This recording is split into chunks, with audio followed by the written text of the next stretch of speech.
Hi guys, happy full moon eclipse in Sagittarius. The eclipse was early Wednesday morning. I am just getting around to making this video now because it has been such a powerful energy, powerful eclipse for me that I really needed a lot of time to kind of process and go within. So I appreciate your patience. I also appreciate you being here with me today. For today's full moon talk, I am going to go over kind of the basics of Sagittarius, what it means that we're in a full moon and a full moon eclipse, and then go deeper into what Sagittarius, so the archetype, is, especially given the full moon energy right now, and I'll share a little bit about my own experience with it. After that, I plan to lead a little bit of a meditation, so I hope that you are somewhere comfortable and you're quiet and cozy and you have some time set aside to kind of tap into what's going on within us and without as well, and take some time to be present with me, with each other, and move through this powerful energy that's here right now with the eclipse. So Sagittarius as a sign is one of my favorites, with good reason. My sun sign is Sagittarius. Sagittarius is the centaur. It's all about expansion, vision, dreams, exploration, philosophy, thinking deep, and mostly about finding the meaning, right? So Sagittarius seeks meaning, seeks understanding, seeks the depth, and will go to any lengths to find it. So oftentimes Sagittarius is seen or portrayed, or sun Sagittarians will do a lot of traveling, a lot of moving, a lot of exploration physically that way, but also within the mind. So a lot of reading, a lot of studying philosophy, or in my case I studied religion, but they're concerned about tapping into that deeper meaning and the deeper purpose behind life, the kind of fabric that underlies the processes of this whole universe. These really, really big questions and big ideals, that's sort of the goal and the passion and the way of being of the Sagittarius archetype. Now I'll go deeper into that in a moment, but right now I want to talk about how the moon is full in Sagittarius, right? So instead of the new moon where we plant the seeds, we are at the full moon where we release and give thanks and gratitude for the archetype and how it's played out in our lives and how we've embraced it for ourselves. Because this is an eclipse though, it's a little bit different. So with the eclipses, they occur in the opposite signs, meaning that in a season, in an eclipse season which lasts about a year and a half, the eclipses will occur in the opposite signs on an axis. So right now, starting the summer of 2020 and then going through, I believe it's this winter, we will have eclipses in Gemini and in Sagittarius. So this eclipse is a full moon lunar eclipse in Sagittarius. I believe we have a solar eclipse coming up in June in Gemini for the new moon, but we'll get to that when we come to it.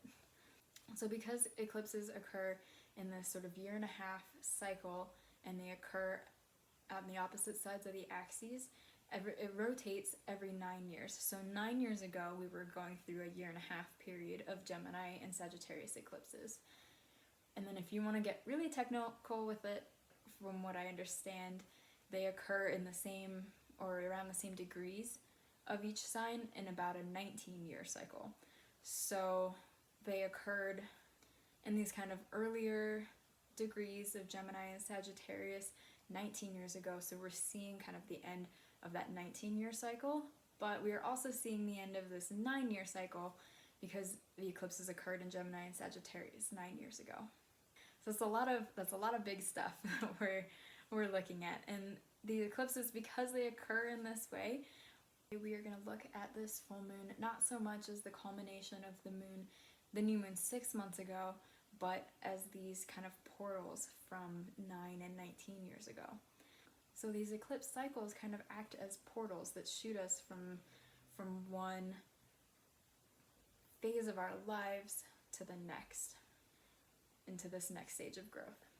Now, of course, eclipses occur every year and they will switch signs every year and a half or so.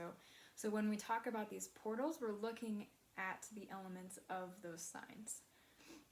So we're looking at moving phases of life given the archetypes that we are having the eclipses in. So Gemini and Sagittarius live on this axis of knowledge and communication. Gemini is considered a little bit more on the communication side, Sagittarius on the knowledge, but it's how we understand, know, take in, process, and share information. Gemini is all about seeing things from different perspectives, kind of gathering a lot of different sides, and appreciating the multifaceted nature of experience and of knowledge, and shares it with like-minded individuals. Sagittarius wants to go deeper. They kind of hone in on the sort of expansiveness of Gemini with that arrow point, right? So they hone in on the deeper meaning, the deeper purpose, and they're always wanting to drive deeper and deeper and deeper. Sagittarius also isn't afraid to explore perspectives and ideas outside of itself, whereas the Gemini archetype is more about our inner social circle. But with these eclipses, we look at our belief systems, our knowledge, our truths, and our visions as well. How do we understand and find meaning and purpose in this life? How do we communicate it with other people? And of course, because we're talking about the moon, we're asked to look at the truths and beliefs that we hold about our deepest emotional selves. So how do we deeply, emotionally, intuitively, and in general embody this kind of student-teacher archetype, this gathering of information, this digging deep, this finding meaning and purpose in this world, through which we both expand our perspective and share it with others? Okay, so that was the Sagittarius-Gemini axis, the eclipses that are going on in this next year and a half. Today, I'm going to talk about Sagittarius in particular because of the full moon in Sagittarius 2 days ago. So Sagittarius is the centaur, half human, half horse. In kind of mythology, it's played several different roles. So it's been sort of the figure that the ancient Greeks had battled. There's theories that was, a group of horsemen that the Greeks had fought against quite a lot. But it's also sort of portrayed as the symbol of the philosopher, of a being that is both beast, both animal and human. So it embodies this merging of our kind of more basic instinctual animal instincts and way of being, and then our sort of higher consciousness, our rationale, our logic, our thinking minds, the thing that generally humans consider to set us apart from the rest of the animal kingdom, which in my opinion is here or there, but anyway. What I see this union of animal and human to be isn't so much the animal versus the rational as it is the body and the mind. So for me, what Sagittarius really means is honoring and embodying and being both within our body's intelligence and within our cognitive intelligence. So it's the union of these two intelligences. And if you think about the chakra system, we think about kind of the upper chakras being connected to spirit, to above, and then the lower chakras being connected to earth, to the below. And they meet in the middle. And this is often likened to a tree, right? So we grow branches out of the top that reach up to the heavens. We grow roots down below that reach into the earth. What Sagittarius teaches us is that we can't grow branches high up into the heavens. We can't gain that knowledge and that understanding, perspective, and deeper meaning of life until we also grow our roots down into the earth. And because they meet in the middle in the heart, what Sagittarius does is it brings the union of these two into the heart. And here's the center of love. It's the center of healing. It's the center of embodied being, right? So we might be able to reach up and understand and tap in to all these spiritual ideas or get messages from the universe, but we can't bring them down into physical being until we've grown roots out into the earth and they meet in the heart. The heart is where we bring meaning and purpose and value to this life. It's the bridge not only to the emotional self, but it is absolutely necessary and crucial for understanding our spiritual selves and living in an embodied sense. So Sagittarius in this way is about honoring the natural intelligence of our bodies, honoring it as separate and different, unique, and just as important as our cognitive intelligence, and learning to listen to and honor it and take care of our bodies like we take care of our minds. So in this way, the Sagittarius archetype is really about tapping into the knowledge, the knowing, the intelligence of all aspects of our being: body, mind, heart, and spirit. And of course, this is an ever-changing, ever-evolving process that it allows for such incredible expansion and depth of understanding and of knowledge, of exploration, of purpose, of adventure, which is what Sagittarius is all about.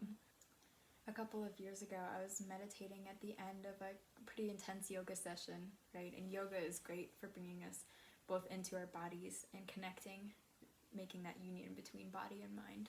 When I was doing this meditation, I was thinking about kind of the infinite potential of spirit, of this magic, and I'm wondering how I can channel it down into this world, and why we live these human physical selves, this physical human life, this animal life, where we often don't remember our divinity and don't live from a higher sense of consciousness.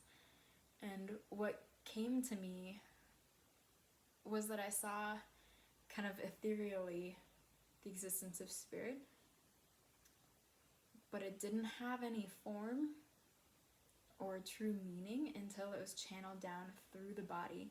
And as it was channeled down through the body, I could see it gain color and life and purpose and shape and form and move into all of creation. And the message that I got from it was that spirit cannot manifest in this world unless we are present in our bodies, unless we allow it to flow through the physical. And we cannot let it flow through the physical unless we grow these roots down into the ground, unless we embody both our human, our godlike half, and the physical, the animal half of ourselves. Okay, so I'm gonna share a little bit about my own past experiences with kind of coming back into the body, and what that evolution has looked like over this past eclipse cycle. So 9 years ago, the last eclipse season, I went through a traumatic experience which shook me from my body. I couldn't physically be present in my body because it wasn't a safe place. Even if I wasn't being, in that moment, triggered by something, sent into anxiety attacks, even just being present in my body meant that I could feel physically the tangible memories of that experience. And this was my first real experience with the intelligence of the body, the way that memory is sort of imprinted physically upon us, and the way that it learns how to react in order to save us, to survive, to take care of ourselves. So after all, the body is necessary. It's the necessary vehicle of this life. It's the vehicle of the mind and the heart and the spirit. Because it's the vehicle, as I was disconnected from my body, I was also disconnected from my passions, from purpose, from a higher understanding, from any sense of connection to either myself or to other beings, right? We feel alone. But it was painful to be in my body because it was the seat of these horrible memories. That's what trauma does, is it keeps us in this fight or flight mode. It keeps us on edge, keeps us looking around every dark corner and noticing every shadow and every being that walks behind us out of our vision. It doesn't allow us to see farther past our trauma. And what I found along my way was that I had to come back to my body. I had to be present in my physical being in order to heal. Because while our bodies hold this memory and this imprint of the past, they are also our most direct access to the present. We talked about with the Taurus new moon 2 weeks ago about the physical senses experiencing touch and taste, smell, like feeling the wind on our arms, or smelling the sweet scent of flowers, or hearing the birds in the morning.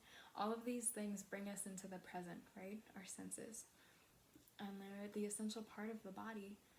And what really helped me along the way actually was working with horses. So, no surprise, right?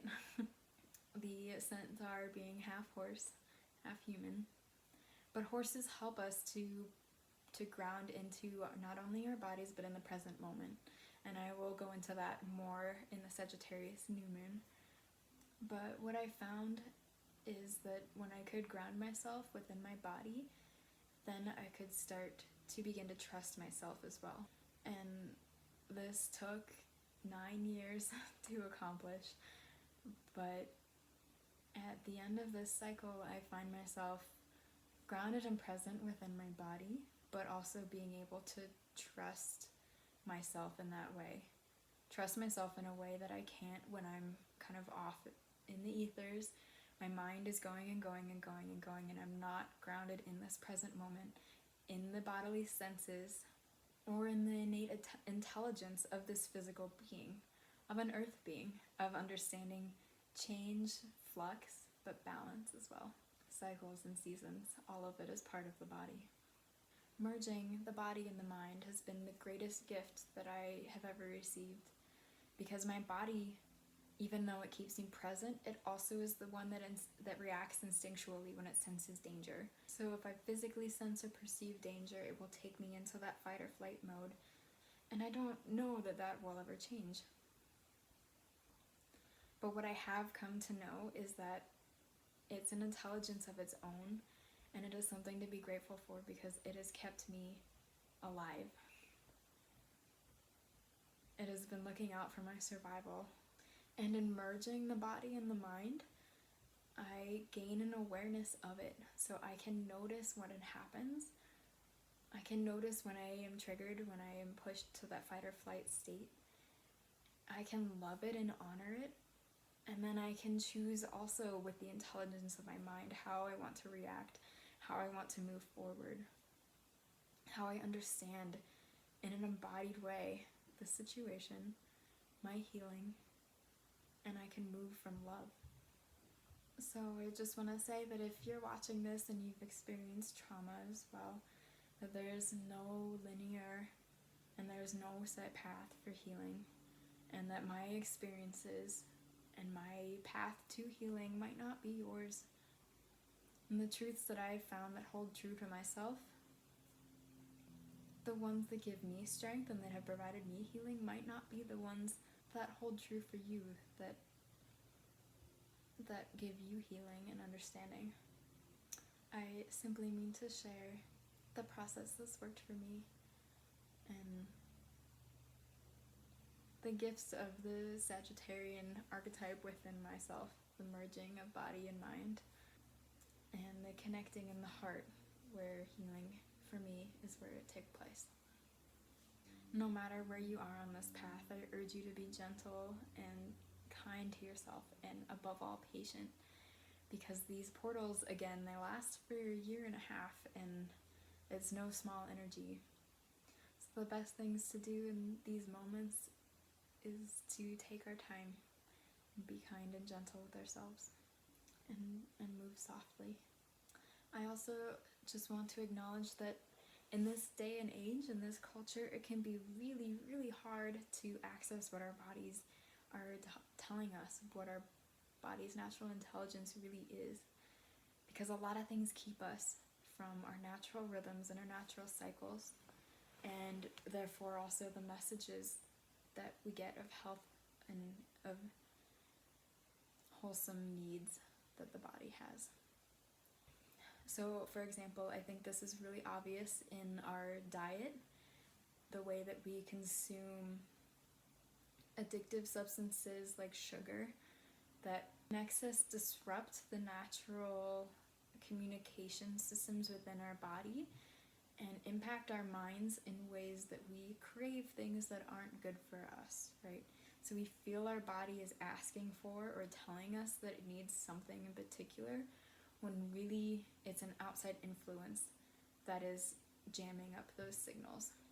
Another example is when we are constantly going. We're in a state of stress and of never stopping. Our bodies get pushed into this fight or flight mode where we don't want to move into the parasympathetic nervous system, where we don't want to stop and relax and actually have our bodies process and do their natural functions.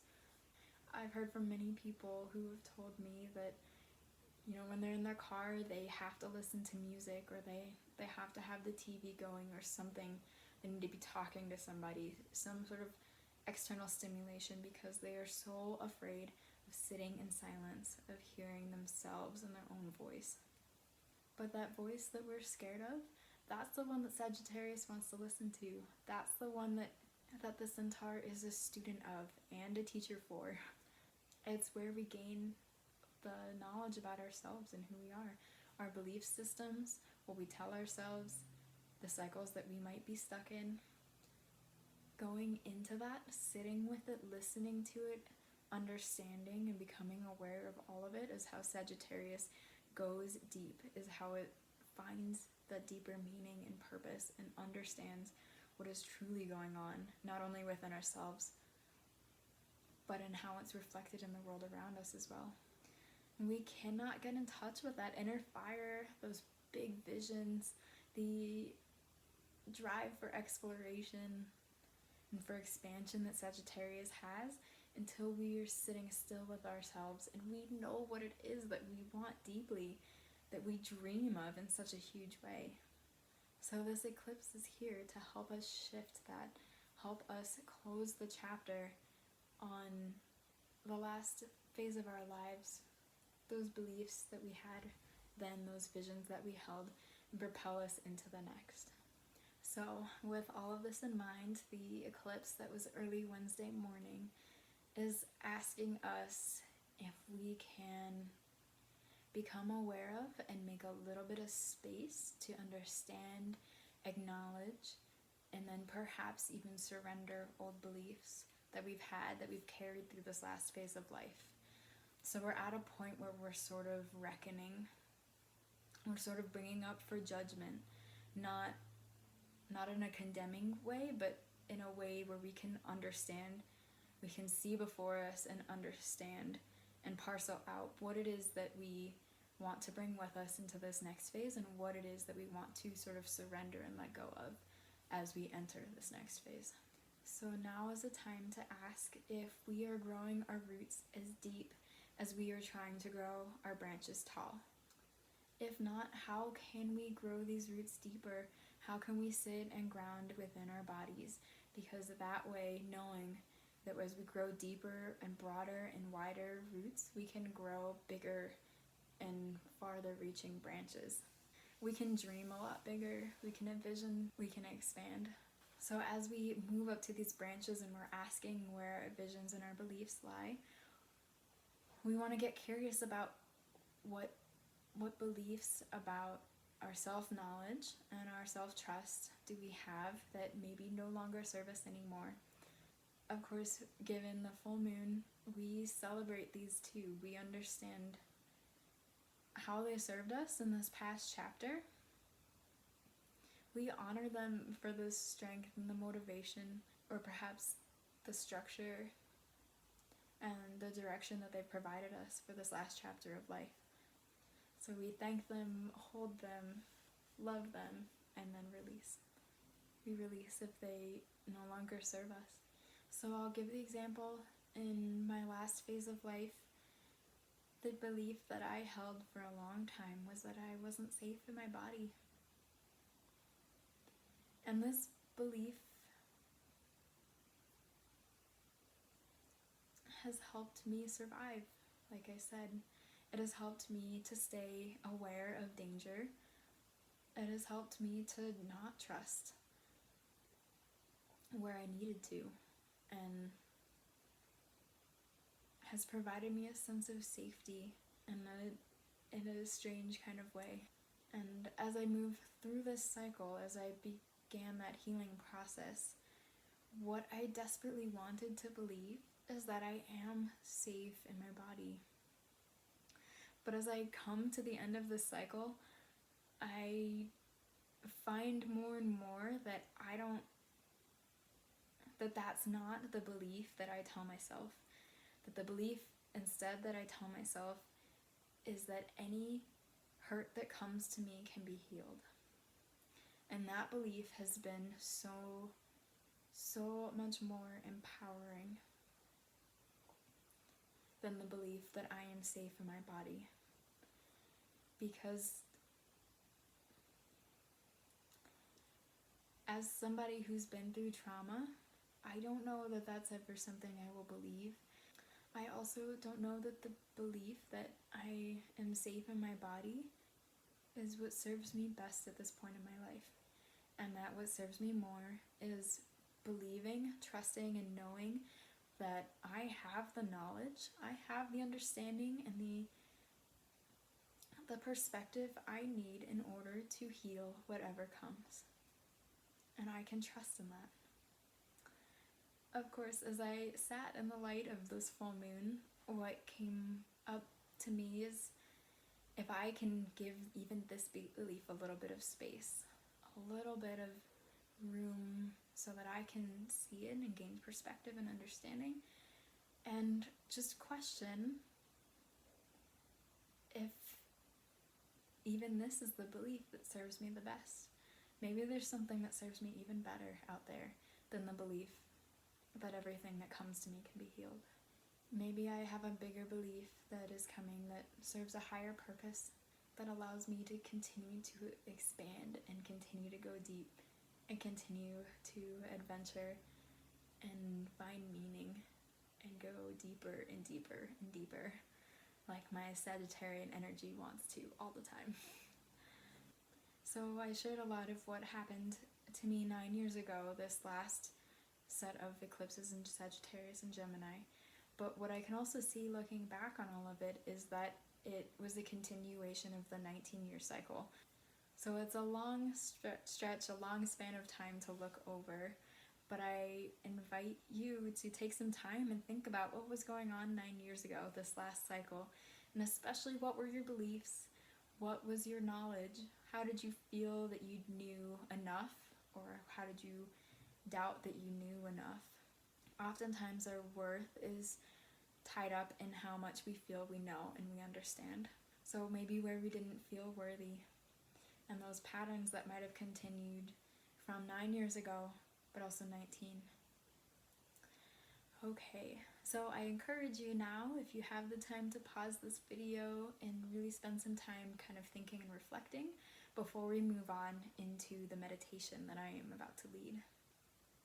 So for this meditation, I will have us ground into our bodies, into the earth, and then as we go along, I will kind of ask some questions that we can consider as we move into our bodies, about our belief systems, about what we want to release and give gratitude and thanks for and celebrate with this eclipse, and how we want to move into this, how we want to move through this portal into this next phase of life.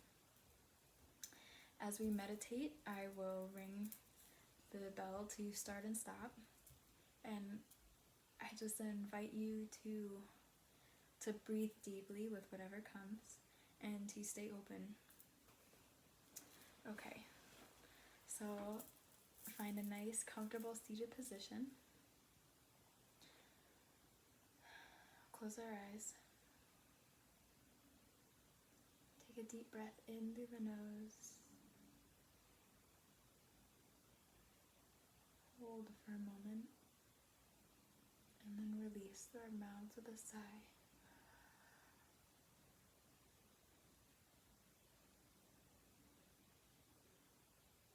Now we'll visualize roots, the roots of our tree, growing down from the base of our spine into the earth, digging deep, expanding wide,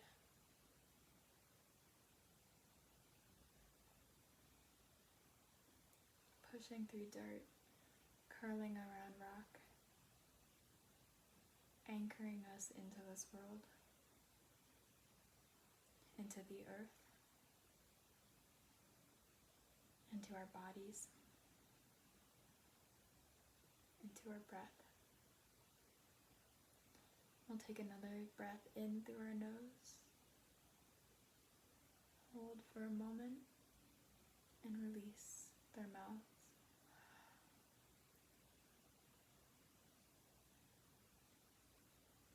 I invite you to continue to breathe deeply in this way.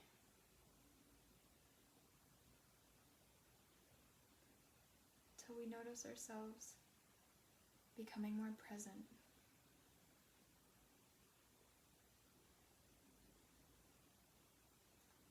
Separating little by little from the trains of thought in our mind. More and more becoming aware of how our breath feels in our body.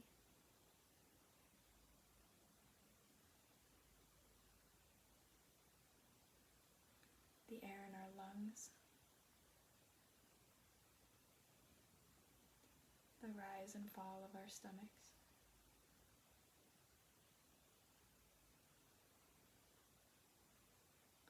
Take a moment to notice if there's any tension in our heads, jaws, neck, shoulders. Maybe our arms are stiff in a position. Allow them to relax all the way through our fingers. We'll release tension all the way down through our spine. Our hips and our legs. You can allow anything that feels tense to move through our bodies, down into our roots, into the earth.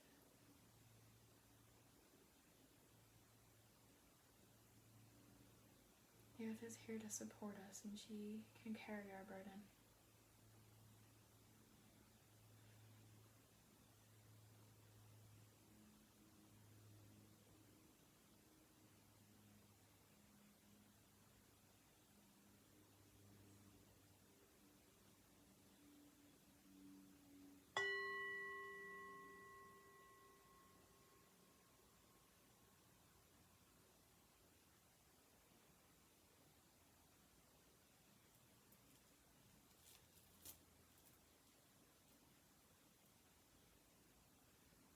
Continue to breathe.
What grand visions, beliefs, and explorations have we embarked upon in this last phase of life that we can celebrate and give thanks for?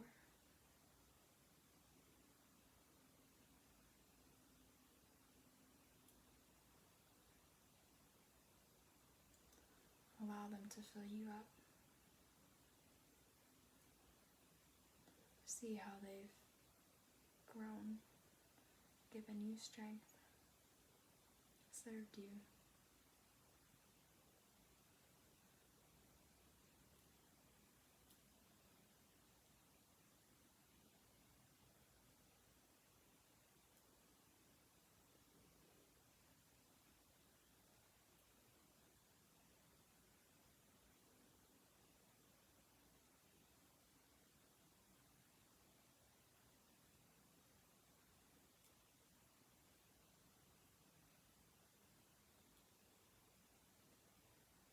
Now we hold them in gratitude.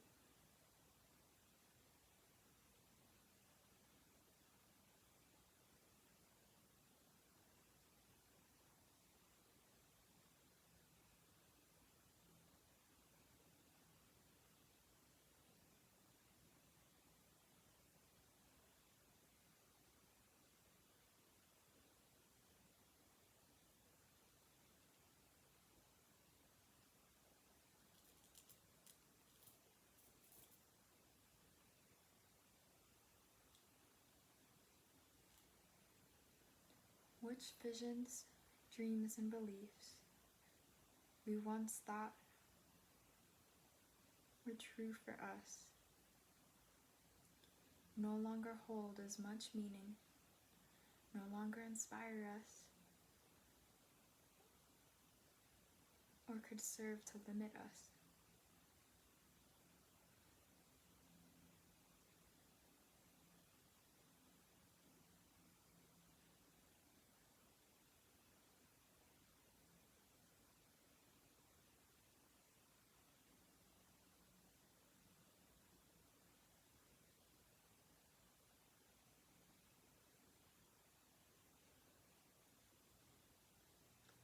As we become aware of them,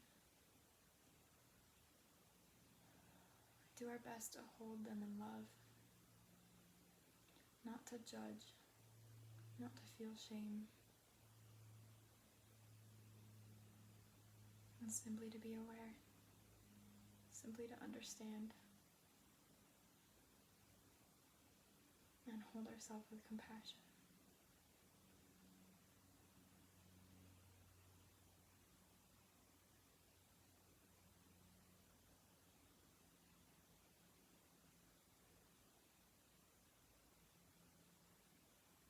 Remember to breathe through them.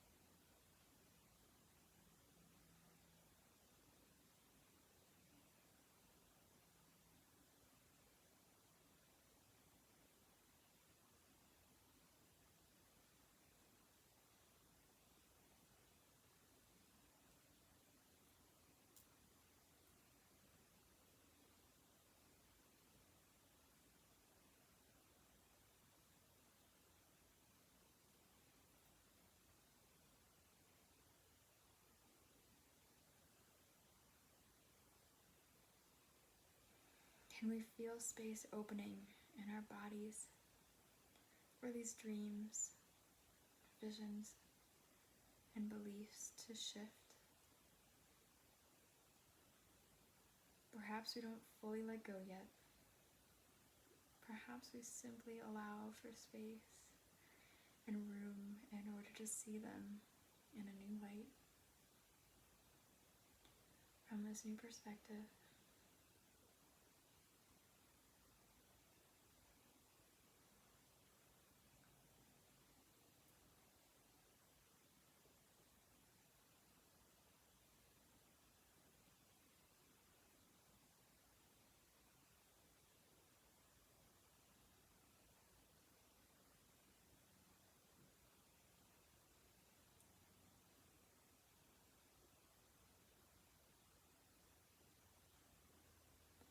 Can we feel where these beliefs, the ones that limit us, can we feel where they sit in our bodies? When we believe them, what feels tense? What tightens? What contracts and constricts?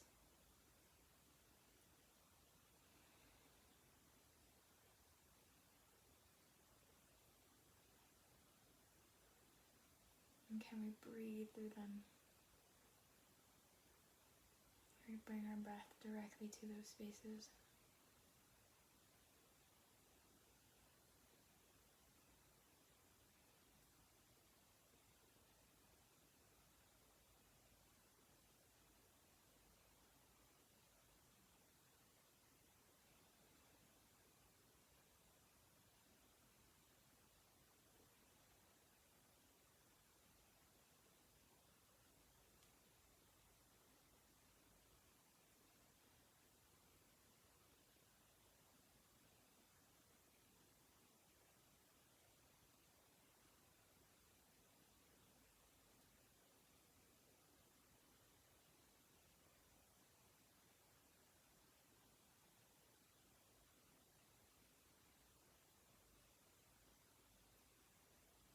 As we breathe into these spaces,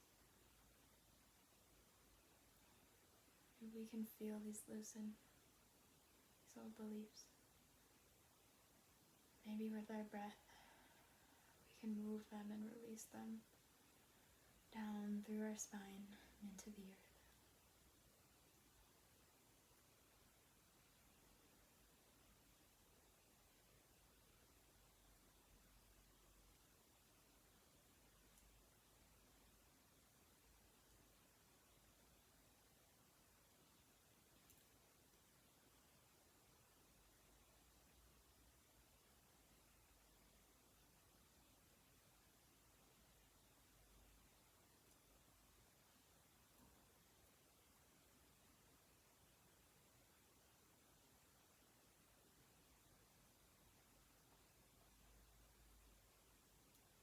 With each breath in, can we make more space? Can we make new space for new beliefs?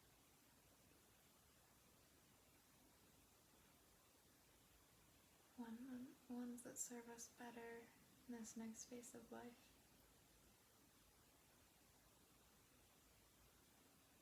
Ones that move beyond the limitations of our old beliefs. We don't need to know what these are now. We don't need to know the answers. Right now we make room for the questions and simply allow.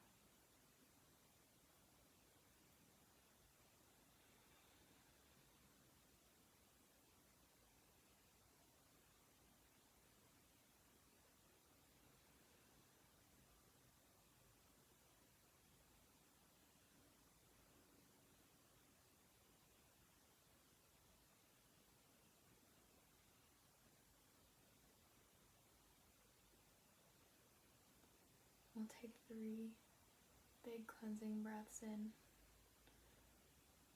On the inhale, we can envision light and space entering our bodies, and on the exhale, we can imagine tension, the old restraints leaving our body, down through our spine into the earth.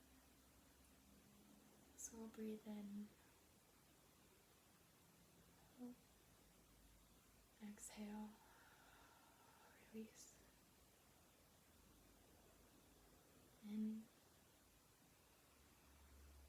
hold, exhale, release. In, hold, exhale, release.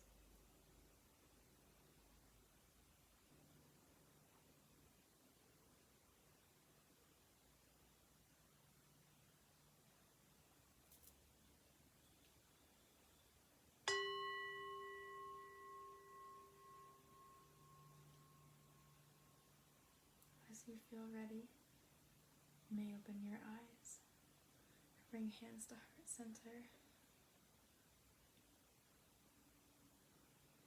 And take a moment of gratitude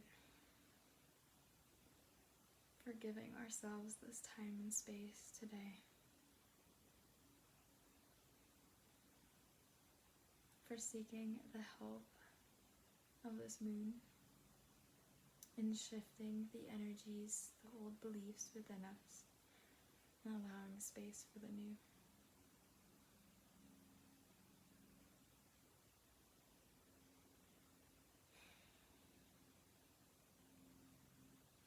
Thank you for participating in that with me. Just to share,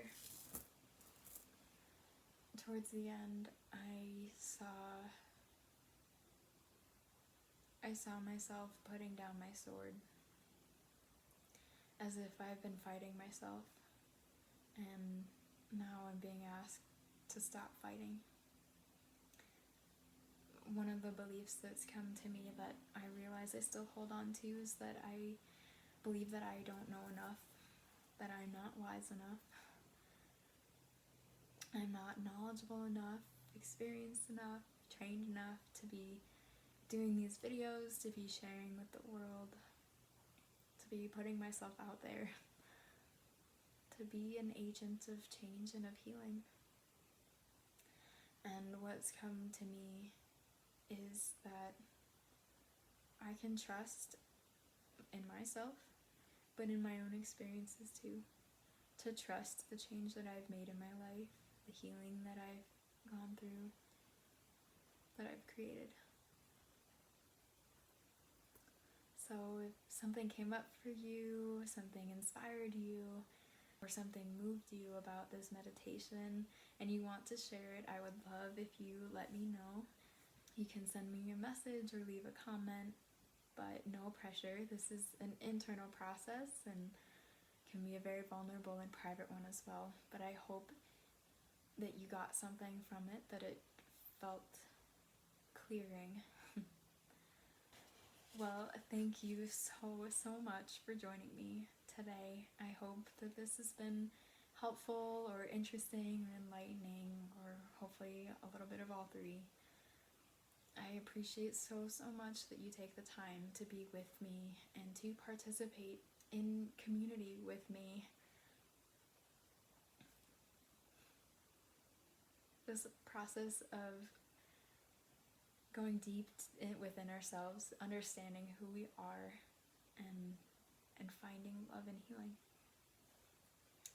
So I hope you have a really great rest of your day, and I will see you with the new moon.